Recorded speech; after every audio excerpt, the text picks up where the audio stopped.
So AI. So I was at Goldsmiths College, and in the computing department, there were a lot of people doing research in AI, and that's deep learning, because we are talking about 2009 when I began my PhD, and because I was doing robotics and I was trying to simulate or to model the drawing practice, it was normal that I did research in AI and not machine learning, because at the time it was not accessible easily and the results were not adapted to what I was doing. And robots, it's complicated enough to make a robot work, it's easier now. So I used what in my robot was called embodied AI, using theories from people like Rodney Brooks and Nunc, and which are simple systems that have a perceptual system and have some actions based on their perception. So it was that. And my system used simulations of the cells that are in the very early visual cortex, and then there are some feedback loops, and it works like that. So I published even a paper in AI conference. So it was already AI, but not what is seen now as AI, because I don't know why people have short memory, but AI and art hasn't started with deep learning. There's a long history with AI and art.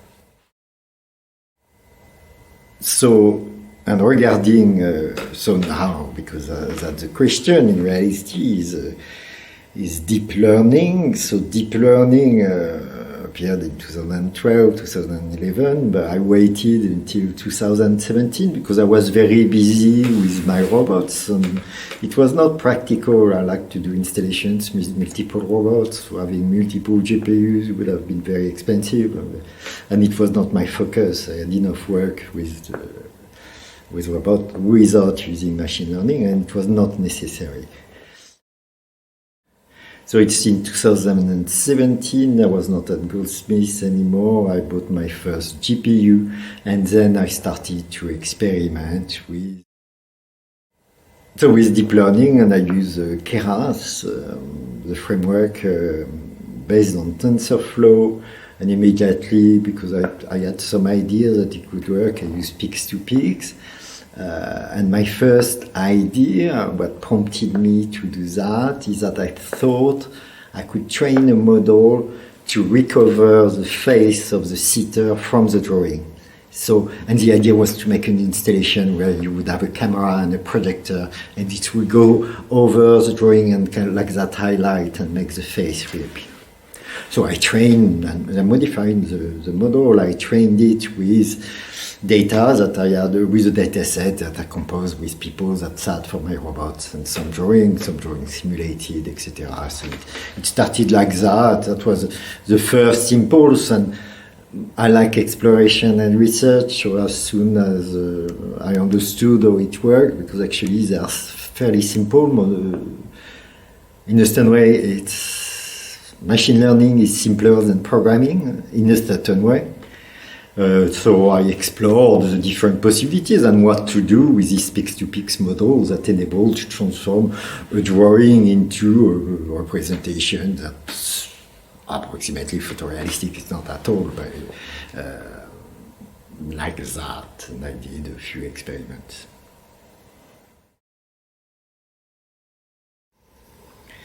Let's talk about the series we are releasing, Fading Memories. So in what context did you develop this body of work? What does it represent for you? And what role does it play in your artistic trajectory? So in 2017, I had trained this model that I modified to produce faces based on drawings, and the data set I used were people who sat for my robots in the Human Study 1 installations. And so I use images of the sitters and drawings from the robots, and also simulated drawings using the computational system to do drawings. And I trained this model, this Pix2Pix model, that transforms one image into another based on this data set. And so I had this system, and then I experimented with it. So the ones that I published and got known more was the Delusions series. where I explore the model live by doing sketches, and then I explore the model and what it can do, and those are it's called Delusions, and the series of I released those as NFTs recently on Object. So I had this model, and then I did other experiments using the same model because it was trained, and I really liked the results was coming out of it. And in this series, what I did is a feedback loop. I like feedback loop. I like the disparition, the disappearance. I still use that, and I used that before in my systems when I was experimenting with feedback. I like things disappearing, especially faces, because it works well. It's beautiful, and it's linked to memories, fading, disappearance, reappearance. All that fits well with the themes I explore of time passing and memories. So I use in this context. So this series, this specific series, I use the same model. And what I do, I take a photo of the sitter, so one of the sitters that are in the data set, and I produce a drawing using the system that drives my robot. And they react with the simulation of the cells we've got in the early visual cortex, and it's the response to those convolutions that are used to produce the gestures, the lines.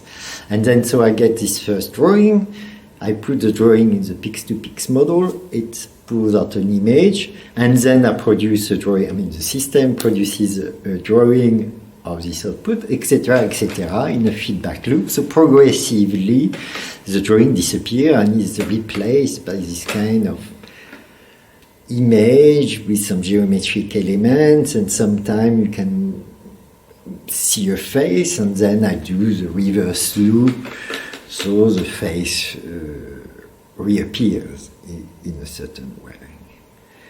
So it's part of the experiment, and so then after I eventually got to integrate machine learning in my robots when the Jetson Nanos appeared, which enabled to do machine learning inference on small systems, so have them in the robot. And for that, so the first one was, during the pandemic, so there was some, I used them to abstract faces because you had this thing with faces, with a mask you couldn't recognize people or they were totally changing, and I kind of abstracted the faces using one of those models and using the same feedback loop to abstract the model. I use also that in the first things I minted, not the first thing, but the second week of ICET Nunc, the series there, I use the same model, again to abstract the portrait and recover them, to bring a distance with the portrait. And after, I use that in different installations. I have one where I start a drawing and then it continues the drawing, but it's all based on the same model I trained. And the latest one was the one foreign study where the system is trained first on dummy head, and then progressively each day it's retrained with the people who have sat for the human study one installation, and then so progressively during the exhibition the system learns about human faces, so the drawings become more precise. And the title is Foreign Study, and it's that, all foreigners look the same, and progressively, as we know, we understand the face and we see individuality. So it was this idea. And so I've used this same model, obviously trained in different ways, with tweaking a bit the data set. But the architecture of the model, I've changed it a few times, but it hasn't changed. So it has been that. So this, So it's part of an ongoing work, and even I've done series of disappearing faces, of fading memories, of fleeting portraits, etc. It's a theme in a certain way in my digital work. So next question. You mentioned before that despite decades of experimented with machine learning and AI, you rarely describe it instead as simply a different computational paradigm. Do you still feel this way? How do you view the current wave of AI tools in art making? So, yeah, I mean, the thing is, yes, it's another paradigm. It's still about systems, so autonomous systems. And there has been already different paradigms. So when I started with assembly code, it was one. Then jumped to Pascal, so compiled programs and BASIC, which was interpreted. Then you have object-oriented, which was extremely important, a big jump in paradigm. Then, yeah, machine learning, deep learning, etc. So about generative tools. Oh yeah, I didn't mention that much AI with my work because it would have affected its perception. Already I use robots, so already it's quite tainted with technology, when technology is not part of the thematic of my work. I mean, I don't see it like that. People interpret it like that, and I'm not responsible for how people interpret my work. I try to do things, and when I work on systems, I have certain intentions. But some people see it, some people don't because they're blocked by the technology. But that's fine. In a certain way, I can't avoid it, and it's good for me. So the current wave of AI systems, so generative AI, where text is involved, is obviously fascinating to explore. So I've used the text-to-image models from Stable Diffusion, DALL-E, etc., but always so I use the output of those systems to feed into other systems that are more traditionally generative systems that produces drawings, and then I use that to produce animations or stills. So I use those systems as tools. But so regarding the LLMs, now I've been working with doing research on those for a year and a half, and there now since the beginning I've used them as the brain of autonomous agents for my robots, for a robot that I call companion, and that enables to explore graphical storytelling in a certain way, in interaction with me, in cooperation, and it is about inventing stories as we go along and exploring with I communicate through speech and drawing, and the embodied model reacts to that, and now I also work with multi-agents communicating. But it's still, deep down, there is a commonality among the systems, even the first one. It's still about autonomous agents or things that seem autonomous, except that with the LLM, they have capacities that you can use in your program, so they have a culture, they can have behaviors, etc. So it is very powerful, but they are still computational systems. So you still have to try to master them, to get them to do what you want, but with flexibility. And I like the unpredictability, but with some limits. Everybody is like that. All artists are like that. And so yes, it's fascinating to explore the things because you arrive to places and to usage of those systems that people, it's fresh theory. There are fresh territories to explore, and the freshness is very important. But again, I need to. But for me, in a certain way, it's not important. It doesn't change the artist's jobs of the problems of being an artist. The questions are the same, what, why, how. You still have to answer the same question. Using AI doesn't change anything. you know, you can use a pencil and do masterpiece. For me, just I'm fluent in that. I can express myself through computational systems or robotics, etc. It has no importance in my view that I use that.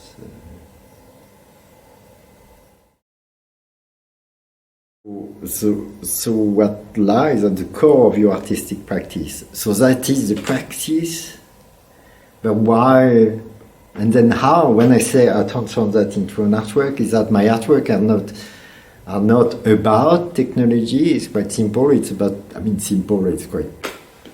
It's quite common for artists. It's about humanness and humanity, and in a certain way, it makes sense to use technologies, computational technologies, as technology is one. The capacity to develop technology and use them is something specific to humans. So it goes with humanness, but what I try to express of my thematics, what I'm trying to depict is certain elements of human existence or human traits in a certain way. And with the digital work, generally, either they are self-referential, so about my installations, and there is the other side where it is about the mundane, about everyday life, and in a certain way what is amazing in the small moment, you know, looking at the sea, looking out of a train window, the flowers, people walking by, so very mundane things. But always, it's not like it's about the experience of, for example, looking out of a train window. It's not about the landscape; it is about the experience. Next question. It's a short question, but the answer is long. No, not really. How did you first discover the NFT space? Are you still excited about it, and if so, why? So I first discovered the NFTs. I must have heard about it before, but well, when Robbie Barrett released his first NFTs, you know, on Super Rare during the, I mean, you know, the famous one. So I became aware of that fairly early on, and I thought I should join, especially with the activity after. And I found it very interesting because of the energy and the youthfulness and the freshness that there was at the beginning, I mean, even now. And so and the activity, yeah, it really felt fresh. So I wanted to join, but then I was extremely busy in 2018, 2019. When I finally got ready to join, Memo Watken published his article about the consumption of energy of the Ethereum blockchain, so that kind of stopped me. And then, so Joanie Lemercier was trying to introduce artists to NFTs, and and then they were looking for a clean platform. There were different possibilities, and Mario Klingerman was involved in those conversations. And at some point, Nunc appeared, and then it was the thing, this amazing thing with Nunc, you know, meeting all these artists all over the world, and it was a thing. It was again this.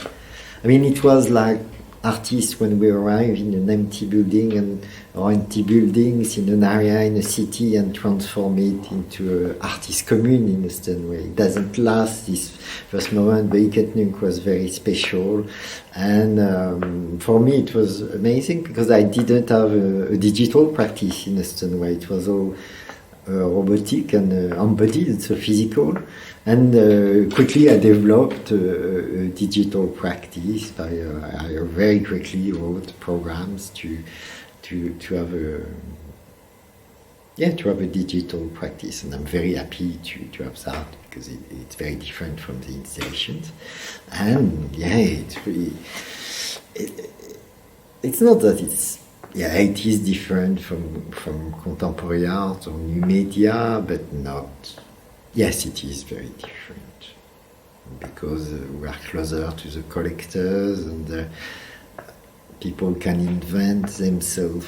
I mean, it is still very interesting because there is an energy, there is a darkness. Of course, there are lots of negative points, but there are lots of positive ones. And I'm still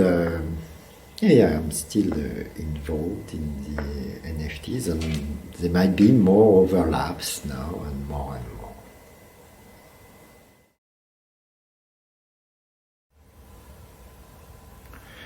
Okay, so the next question: is it challenging for you to navigate between creating and releasing NFTs while staying engaged with the community and producing work for the many in-person exhibitions you're invited to around the world? How have you managed to find a balance between those two spheres? Well, I don't think... It's part of the rhythms of being an artist. So the year or the things comes with successions of exhibitions and developments of installation. The development and the research for new installation takes a year or 2 years. When I do series of paintings, it takes a couple of months. Digital works that I'm going to present or mint as NFTs, it can take me 2 weeks to do a series. Because my system is well established, and so those different rhythms make it possible to have those different activities, and it is refreshing and also you can work differently on the subject, even if it makes sense. I like the freshness of the digital work, and being active in the community is complicated because already I have difficulties with social media to have a constant thing. It was obviously easier during the pandemic, although I don't go out much of my studio. It's because during the pandemic there was far less exhibition in person, that's why it was easier. But I mean it's manageable, but it's not... it's manageable and it's not unpleasant, far from that. I wish I was more present in the community, but I'm there less than I was before, but I'm still there, and I enjoy the space and the people, and the energy. There's still this energy, and that hasn't stopped. There's still a lot of energy, and the people I've met along the way since 2021 with the beginning of Nunc, there is that, and that is still on Tezos. There's still this freshness